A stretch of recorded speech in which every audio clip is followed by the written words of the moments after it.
जाऊन दे बाबा, रूममध्ये जाऊन दे. ही साडी घालून माझा जीव घुटमळायला लागलाय. माझे कपडे घालून दे, मला ही साडी सोडून टाकून दे एकदाची. या पोरगीनं थोडी पण इज्जत नाही ठेवली आमची. गंगे, मला विष आणून दे, विष. मरून दे मला, मरून दे. मला नाही जगायचं. ह्या पोरीनं माझं सगळं तोंड काळं करून टाकलं. ओ डॅडी, तुमचं तोंड तर आधीच कोळशासारखं काळं आहे, अजून किती काळं करू मी? बघ गंगे, बघ कशी बोलते बापाशी. बघ, तोंड वर करू कशी बोलते. आणि परत हे काय घालून आलीस?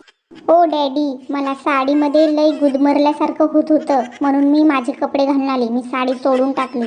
हो, नक्की झालंय तरी काय? कोणी सांगेल का मला काय झालंय? आणि तुम्ही असे का बोलताय? तुम्ही मरू बिरू नका, नाहीतर मग घरातील कामं कोण करेल?